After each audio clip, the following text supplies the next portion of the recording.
The linebacker position for the Dallas Cowboys is a huge unknown for their defense. We'll explain why next.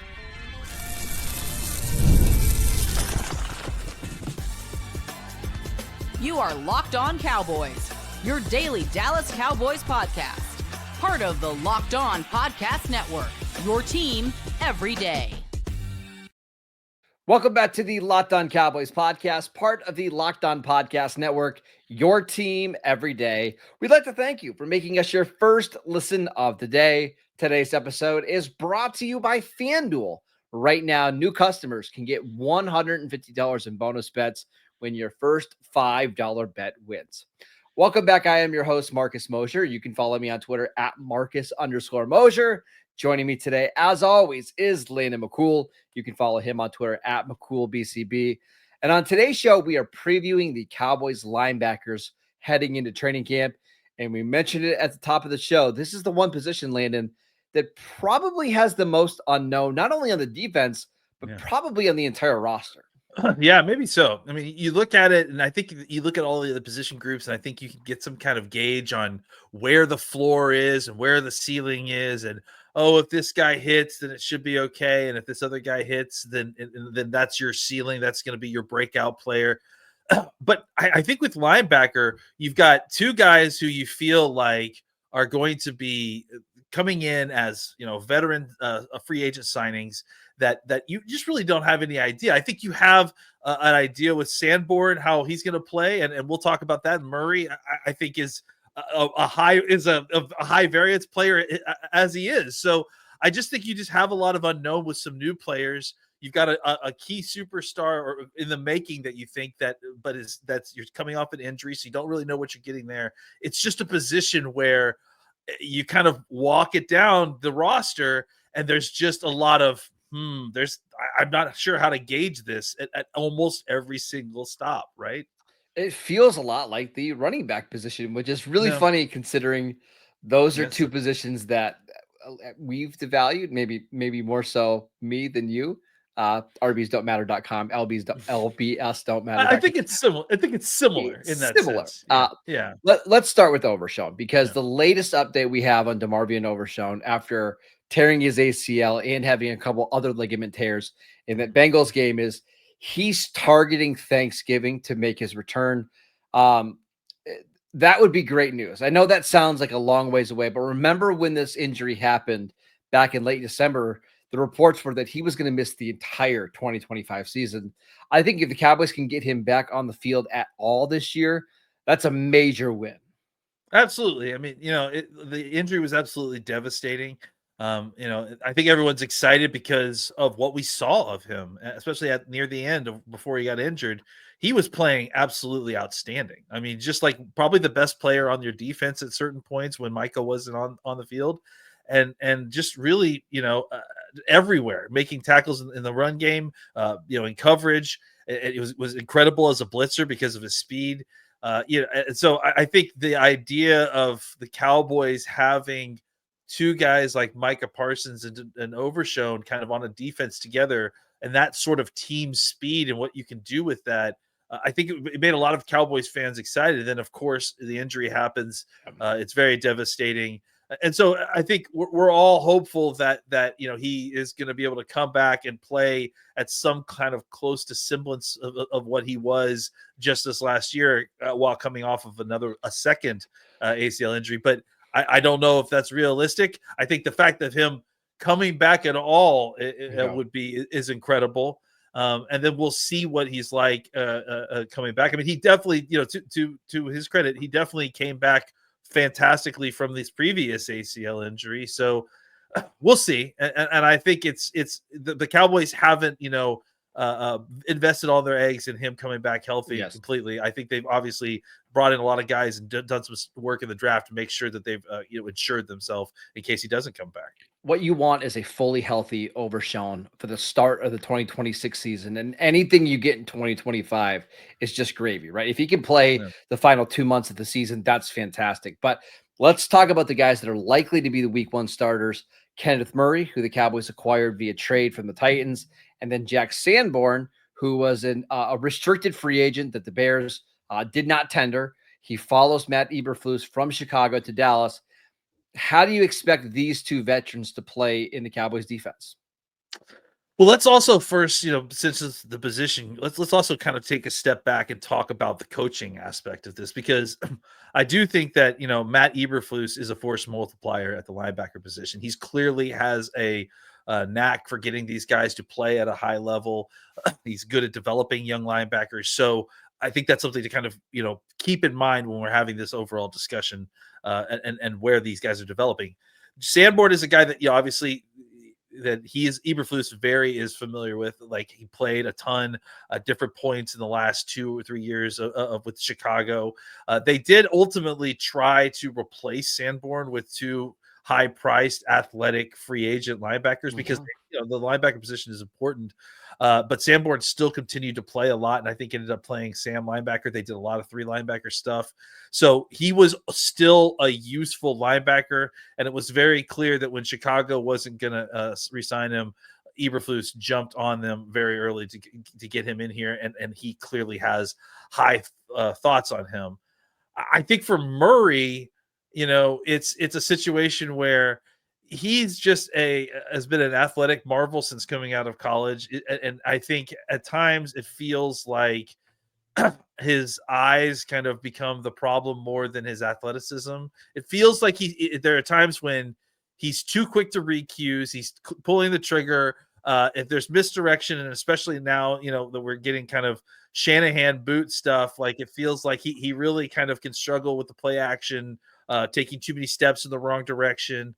So I think, in a situation where he's allowed to play a little bit more free and he can be allowed to trust his cues and his keys, I think, Murray is a guy that has incredible athleticism, the ability to make big plays because of that athleticism, but they've got to find a way to kind of simplify things or allow Murray to kind of have a more simplified assignment. He's the classic kind of point and shoot linebacker, right? Like, I mean, you don't want him like having to decipher a bunch of stuff and reading a bunch of multiple layer cues.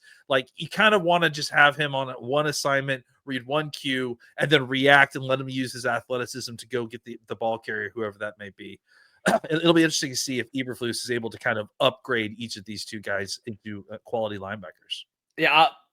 Listen, I'm not the most optimistic when it comes to Kenneth Murray, just because I've seen this type of linebacker, not even Murray specifically, but like the Devin Whites and the Patrick Queens, like these guys that are super athletic, that are really good when they're coming downhill and it's clear what they need to do, but they can get fooled pretty often. And I think that's been Kenneth Murray's biggest problem, is he's so aggressive coming downhill that if he doesn't guess right, it can, really hurt you in other phases of the run game or the pass game. But again, I this is where I want to default to the coaching, because Matt Eberflus is one of the 3 or 4 best linebacker coaches in the NFL. I know he's a defensive coordinator, but his track record of what he's been able to do with some linebackers, and I'll even look at someone like Tremaine Edmonds, who he signed from the Bills a couple years ago. Edmonds was very similar, just this long athletic linebacker that really never lived up to the hype in Buffalo. He comes to Chicago, plays the best football of his career. So I'm not totally ruling out the possibility that Eberflus can turn Murray into that type of player. And I have to believe that because the Cowboys went out and traded for Kenneth Murray and they picked up a relatively big contract, that this must have been somebody that Matt Eberflus has always liked and he wanted to coach him.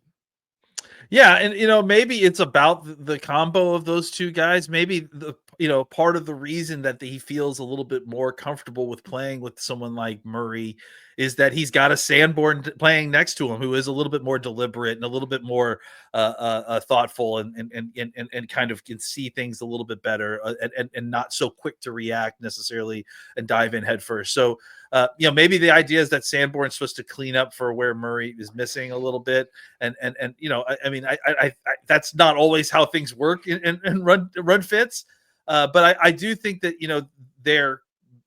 there's contrasting styles. I think is clearly to me it's a benefit. It's not necessarily an accident. I think it's something that they're going for. And I think Sanborn is more likely to be the guy that's consistent, snap in and snap out. but it's Murray who has the highest ceiling. And Mhm. if he hits and if he becomes the player that a lot of people thought he was going to be out of Oklahoma, now we're talking about this defense in a different light, right? Like maybe they can really be dynamic coming downhill, but I think he's the guy that can add some variance to this defense. Yeah, so if this is your starting pair for at least the first part of the season, at the very most, at the very least, then I think you see that Sanborn is your floor and Murray is your ceiling. Bingo. All right, let's talk about some key reserves, including a third-round pick by the Cowboys in the 2024 draft, Maris Leofau. We will get to him next. This episode is brought to you by FanDuel. Summer sports are in full swing, and whether you're about baseball under the lights, golf on the green, or high-stakes soccer action, FanDuel is the best way to make every game even more exciting. You're already following the action. Why not make it just a little bit more thrilling? With FanDuel, you can get in on the game while your friends are out getting sunburned at the beach. I've been using FanDuel to track my favorite matchups, and the app keeps it fresh with new daily promotions and fun ways to bet. It's easy to use. You get fast payouts, and it makes even regular season games feel like must-watch events. And if you're new to FanDuel, new customers can bet just $5 and get $150 in bonus bets if your first bet wins. Just open the FanDuel app today or visit FanDuel.com to get started.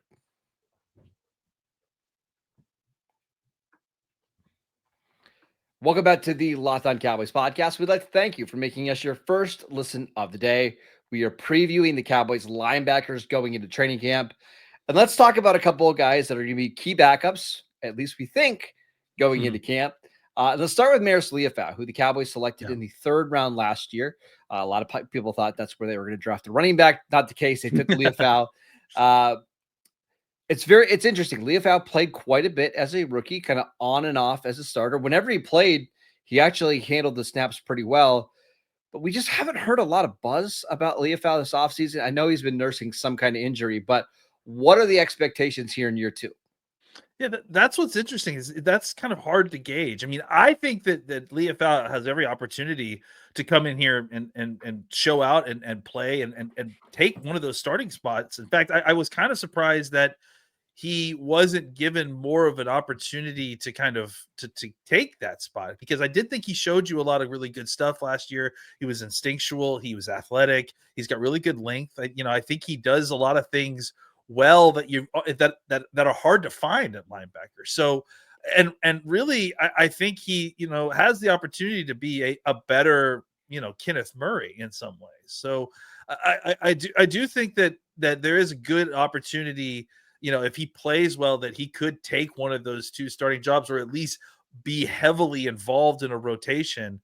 And despite kind of what I said in the last segment about the floor and the ceiling, I think your true ceiling for this linebacker core is one of these two guys in this segment that we're talking about really hitting and taking off, because I think when you combine all the athleticism and everything together, I think that Leofau and Clark are the two guys that probably have the more upside if you can actually get it out of them.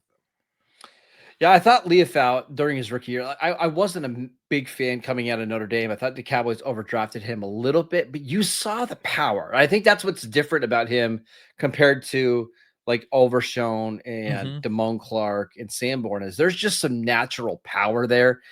There's a couple times where I remember the Steeler game. I think he hit Pat Freiermuth over the middle and jarred the ball loose.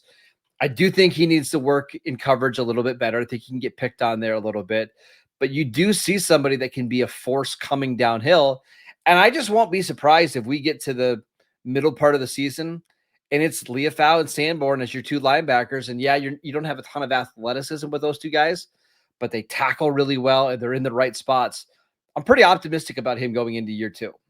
Yeah, I am too, and that's why I think I was a little bit surprised that we didn't get more information about him or more talk. And really, the only thing we saw was that they went out and specifically got two veteran guys to go start over him. So, Clark, I understand because it's been kind of an up and down journey with him a little bit. But Leofau, I thought, came in as a rookie, played decently, especially for a rookie linebacker. Showed you a little bit, and I understand that this is not the defensive coordinator that drafted him. I get that, but still, I felt like I'm hoping at least that they're giving him opportunity to get in there and compete for a starting job in training camp. All right, let's talk about Damone Clark, who was a 4th-round pick by the Cowboys in the 2022 draft. He's in the final year of his contract. Last year was just so weird. They had injuries galore at linebacker. Remember, Eric Kendricks missed some time with a calf injury. You had the Overshown injury. Leofau was a rookie. And yet Damone Clark really couldn't get on the field much from week 7 on. He had one game where he played more than 2 snaps. One. Like, he was just not a factor at all. But could he be a better fit in Matt Eberflus's defense? Yeah, I mean, it's a great question because it just feels like this guy has had such a crazy career. Like, he comes in from a nasty injury, obviously during his junior year at LSU. I think so, yes. Yeah, and then just like recovers from that, comes in and plays. Hasn't had really any problems in that realm this whole time. Knock on wood. But has a kind of a development curve, where you definitely see the athleticism. I think there's been 2 or 3 different times where they've talked about how he's the fastest player on the defense, not including certain corners. Like, and you see that athleticism, but you also see a guy that again, like we talked about with Murray, doesn't quite have the developed instincts. Or I think Murray has developed instincts, but he pulls the trigger and he just goes full headed and he doesn't wait for things to develop a little bit more before trusting it. I think with Clark, he struggled early on to really see things. I think at times it was tough, for him to kind of process it all in time to unleash that athleticism. And I think as time has gone on, he's gotten a little bit better on it. But then last year, he clearly just was not a fit for what Zimmer was doing, or there was some sort of personality clash or something like that. I don't know what's going on, but Zimmer didn't give him any opportunity when they were kind of dealing with all kinds of different issues at linebacker. And you were seeing Nick Vigil play more snaps than Damone Clark at different points. But I think that at the same time, when Damone Clark got on the field, he played really, really well. Like, and that's the thing, is that like his limited opportunities, he went out and showed out, but then didn't get to continue to have opportunities after that. So he's at an odd spot in his career. He's in year 4.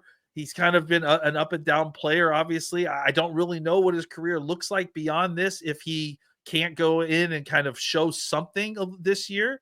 But at the same time, there's so much potential there because of his athleticism, because of his experience. His size. He's one of the biggest linebackers on the team. We should mention that as well. Yeah, and I think it's worth mentioning because I think he plays both Mike or Will. He could do a bunch of special team stuff if you need him to, as like a chase and hit guy. The reason I keep bringing up Damone Clark is because I feel like I'm taking crazy pills with this guy, because every time I've seen him the last few years, it's been limited. He makes mistakes, but I mean, compared to what we've seen of some of the other guys playing linebackers, I don't know why they don't continue to feed him snaps, try to cultivate what's going on, because it does feel like he's getting better. I'm just open to every possibility here. Like, it would not shock me at all, Landon, if he's your starting week 1 middle linebacker. Like, honestly, it would not shock me, because frankly, I think he is a better player than Kenneth Murray. At least what we've seen so far. I like him better than Kenneth Murray, but it wouldn't shock me if he's not on the 53-man roster either, because that's just the way his career's kind of gone so far, where he's a healthy scratch in a lot of games. And even with linebacker injuries, he's still not getting on the field. I don't know what to expect, but it is nice to have him as that, like, let's say 4th linebacker, because at least for me, I feel like he's an NFL quality linebacker. For sure. You can go back to him if Kenneth Murray or Sanborn don't work out. Yeah, I mean, and usually these kind of guys, like, there's like a weird off the field thing, or like he's like a hard to practice with guy. But that's not the case with this That's guy. the Like this, opposite here, yeah, right? This is exactly. like Clark by is like a super good guy, and like was honored at LSU by wearing the number. What was it? Is it 18 jersey or 18, something? yeah. Yeah, and so you know, I don't really get it with this situation. I'm hoping that that Eberflus comes in and sees this guy and goes, what has everyone been doing? What's wrong with all of y'all? And then finally fixes the situation, because I feel like the Cowboys have something with Clark, but they just haven't had a chance to fully unlock that situation yet. All right, let's talk about some young players the Cowboys have on their linebacker core outside of Leafau that are worth paying attention to once we get to training camp. We'll tell you who they are next.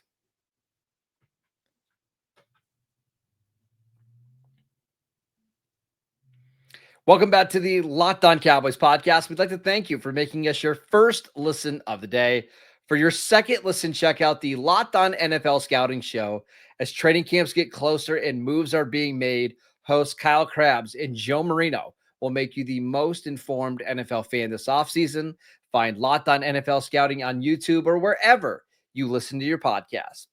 All right, two young linebackers I wanted to mention here. Shemar James, who the Cowboys drafted in the 5th round. But not only did they draft him in the 5th round, they traded way up to get him. So clearly they had a big grade on him.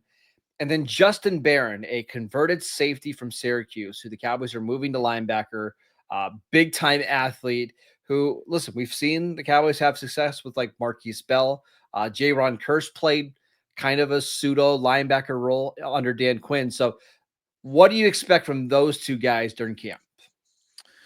Yeah, I mean, it's going to be interesting to see, right? Like two guys that you feel like are run and hit linebackers a little bit. I think that Barron specifically, I think he's hoping at the most to try to get a gig on special teams, maybe on a practice squad, getting called up for a game or two this year.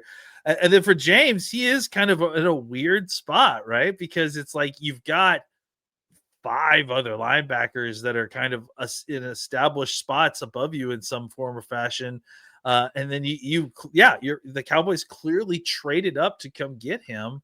And look, it wasn't surprising that the Cowboys drafted a linebacker where they did. I think it's a perfectly great spot to get a linebacker in the draft.